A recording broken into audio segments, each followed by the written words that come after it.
ಈ ನಮ್ಮ ಮಾರಮ್ಮ ದೇವಿಯ ಒಂದು ಅನುಗ್ರಹ ಈ ಒಂದು ಅಸಲಿ ಅತ್ತಕುಂಟೆ ಎಲ್ಲ ಒಂದು ಸಾರ್ವಜನಿಕ ಬಂಧುಗಳ ಮೇಲೆ, ಅದೇ ರೀತಿಯಾಗಿ ತಾಲೂಕಿನ ಸಮಸ್ತ ಸಾರ್ವಜನಿಕ ಬಂಧುಗಳ ಮೇಲೆ ಇರಬೇಕು ಅಂತಕ್ಕಂಥ ಒಂದು ಕೋರಿಕೆಯನ್ನು ದೇವರಲ್ಲಿ ಕೇಳ್ಕೊಳ್ತಾ, ಈ ಒಂದು ದೇವಿಯ ಒಂದು ಪ್ರತಿಷ್ಠಾಪನಾ ಒಂದು ಕಾರ್ಯಕ್ರಮಕ್ಕೆ ಎಲ್ಲ ಗ್ರಾಮಸ್ಥರಿಗೆ ಸನ್ಮಾನ್ಯ ಸಮಾಜ ಸೇವಕರಾಗಿರ್ತಕ್ಕಂಥ ಶಾಂಬಯ್ಯಣ್ಣ ಅವರನ್ನು ಆಹ್ವಾನ ಮಾಡಿದ್ರು.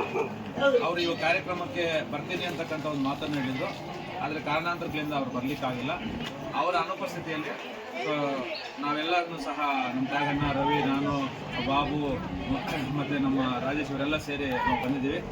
ಸೊ ಈ ಶಕ್ತಿ ದೇವತೆ ಆಗಿರ್ತಕ್ಕಂಥ ಮಾರಮ್ಮನವರ ಒಂದು ಆಶೀರ್ವಾದ ಸನ್ಮಾನ್ಯ ಶಾಂಬಯ್ಯಣ್ಣ ಅವರ ಕುಟುಂಬದ ಮೇಲೆ ಇರಬೇಕು ಅಂತಕ್ಕಂಥ ಒಂದು ಬೇಡಿಕೆಯನ್ನು ದೇವರಲ್ಲಿ ಕೇಳ್ಕೊಳ್ತಾ, ಇವತ್ತೇನು ನಾವು ಈ ಒಂದು ಕಾರ್ಯಕ್ರಮಕ್ಕೆ ಆಗಮಿಸಿದ್ದೀವಿ. ನಮಗೆಲ್ಲ ಒಂದು ಸನ್ಮಾನ ಮಾಡಿರ್ತಕ್ಕಂಥ ನಮ್ಮ ಬಾಬು ಅವರೆಲ್ಲ ತಂಡದವರೆಗೂ ಗ್ರಾಮಸ್ಥರಿಗೂ ಹೃತ್ಪೂರ್ವಕವಾಗಿರ್ತಕ್ಕಂಥ ಒಂದು ಧನ್ಯವಾದಗಳನ್ನು ಹೇಳ್ತಾ, ಸೊ ಮುಂದಿನ ದಿನಗಳಲ್ಲಿ ಸನ್ಮಾನ್ಯ ಶಾಂಬಯ್ಯಣ್ಣ ಅವ್ರ ಮೇಲೆ ನಿಮ್ಮೆಲ್ಲರ ಒಂದು ಆಶೀರ್ವಾದ ಇರಬೇಕು ಅಂತಕ್ಕಂಥ ಒಂದು ಆ ಕೋರಿಕೆಯನ್ನು ಕೇಳ್ಕೊಳ್ತಾ, ಈ ಒಂದು ಕಾರ್ಯಕ್ರಮಕ್ಕೆ ಸನ್ಮಾನ್ಯ ಶಾಂಬಯ್ಯಣ್ಣವರು ಒಂದು ಅವ್ರದ್ದೇ ಸಣ್ಣದಾಗಿರ್ತಕ್ಕಂಥ ಒಂದು ಸಹಾಯವನ್ನು ಮಾಡಿದ್ದಾರೆ.